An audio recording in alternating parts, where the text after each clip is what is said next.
This is Plant-Based Briefing, Horse Racing Exposed, From Cradle to Grave, by Moran Barwick at bitesizevegan.org. And I'm Marian Erickson, and this is the curated content plant-based podcast where I narrate articles on healthy, compassionate, and sustainable living with permission from experts in about 10 minutes or less every weekday. Today's article is from bitesizevegan.org, a website where Emily creates amazing content to educate people on various aspects of veganism. And I selected today's article because this coming weekend is the Kentucky Derby. It's a famous horse race here in the U.S. So it's a chance to understand a bit more about that and hopefully share it with others who are planning to watch so they can have their eyes opened a little bit. So now let's get to today's plant-based briefing.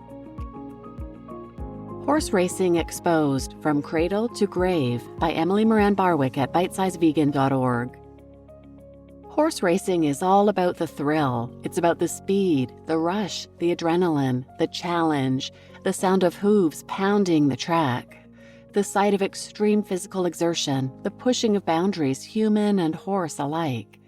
More than anything else, though, it's about the money.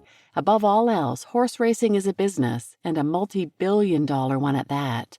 It's not for the love of the sport, and certainly not for the love of the horse. It's for the love of money. This post is the third in my series on horse ethics. In the first, we looked at horse riding in general and the musculoskeletal damage it causes, and in the second, took a close look at the effects of the bit in particular. Not everyone can agree on the ethical nature of horse riding itself, including many vegans.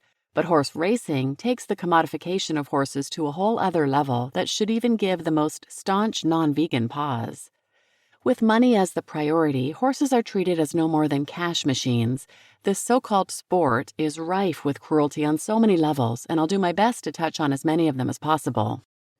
The cruelty of horse racing begins long before the track. Racehorses are genetically manipulated and bred to run as fast as possible. Their lives begin at a stud farm, where mother horses are kept pregnant 90% of their shortened lives through the use of drugs like prostaglandins and the alteration of their environment in order to manipulate their natural cycles.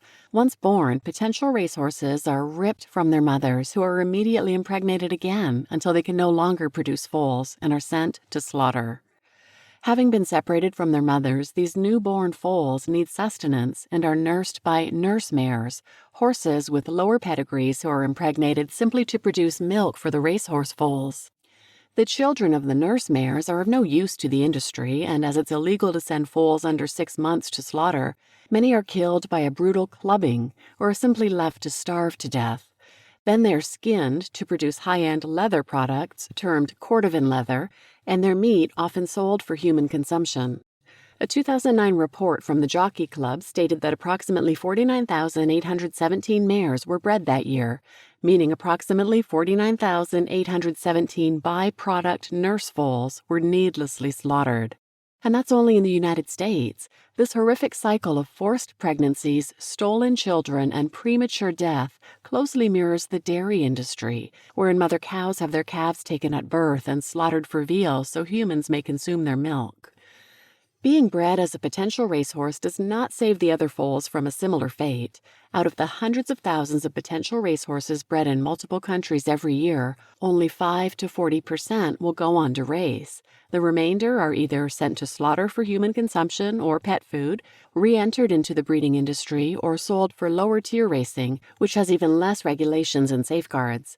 While the consumption of horse meat has long been taboo in many societies, with even regular consumers of other animal products balking at the idea of eating horses, what many people don't realize is that horse slaughter is simply the back end of horse racing. Just as the egg industry has no use for male chicks and grinds them up alive or gasses them, so too are the horses not deemed fit enough for racing, discarded as industry waste.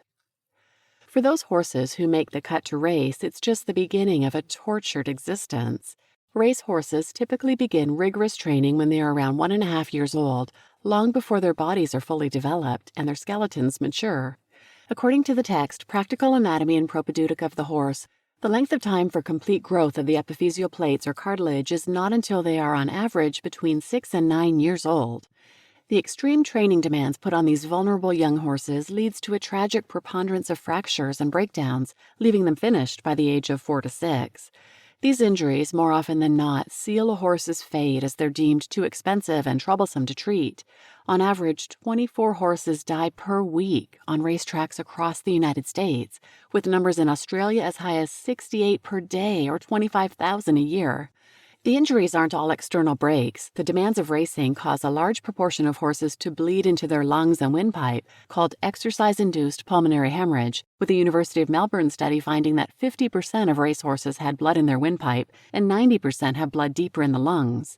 Their high-concentrate diets of grains also leads to gastric ulcers, with a study in the Veterinarian finding them present in 89% of horses, with many of them developing deep bleeding ulcers just within 8 weeks of the commencement of their training. When not tossed aside as too expensive to treat, injured horses are pushed to keep racing with the aid of dangerous drugs. Pain medication can mask injury, allowing wounded horses to run harder, further endangering their lives. As many as 90% of horses that break down have pre-existing injuries. Journalist Max Wattman explains that because thoroughbreds are bred for flashy speed and to look good in the sales ring, the animal itself has become more fragile. And that to keep the horses going, they're all given Lasix, which controls bleeding in the lungs, phenylbutazone, an anti-inflammatory, and corticosteroids for pain and inflammation. Injured horses aren't the only ones drugged, however. Former public relations manager for Churchill Downs, Alex Strauss, says there are trainers pumping horses full of illegal drugs every day. With so much money on the line, people will do anything to make their horses run faster. This includes chemicals that are made to bulk up pigs and cattle before slaughter, cobra venom, Viagra, blood doping agents, thyroid medications, stimulants, and cancer drugs, among others. In addition to being chemically pushed to perform, horses are brutally whipped during races in what is probably the most public and socially endorsed form of animal abuse today. The racing industry assures that whips must be padded and, when used properly, only stimulate a horse, not cause pain. However, according to a study by professor and veterinarian Dr. Paul McGreevy, the padding failed to protect horses in 64% of strikes, and 83% of whip impacts showed visible indentation of the skin, with some 75% of strikes hitting the horse's flank, in contravention to the International Agreement on Breeding, Racing, and Wagering. He also found that 70% of strikes were delivered backhand and were thus not counted under the rules limiting the number of strikes. In many countries, the number of strikes is only limited under the final 100 meters, wherein horses may be whipped ceaselessly. The photo below shows damage from a single standard whip strike on ballistic plastic. This piece of ballistic plastic is consistent with a horse's flesh and shows the impact of a standard single whip strike. Dr. McGreevy himself took this further and did a thermographic study of his own leg after delivering a standard blow to his thigh, and it shows inflammation 30 minutes after the single blow.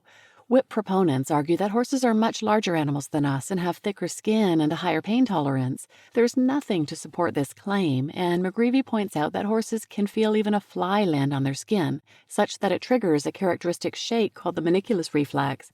It is rather naive to assume being beaten repeatedly with a blunt object is a pain-free experience. Racehorses are also subjected to the use of metal bits, and it's important to note that bits used in racing are even more severe than those used for equine sports. Horse whisperer Frank Ball states that racehorses have bits in their mouths pretty much their whole lives. A lot of jockeys actually balance on the horse's mouth so often its mouth is destroyed. When off the track, racehorses in training are stabled for the majority of the day. This is the most practical way to store a horse. However, this isolation robs them of social and environmental stimulation. Stabled horses can develop neurotic behaviors such as crab biting, wherein they bite on the fences and other fixed objects, as well as swaying back and forth and self-mutilation.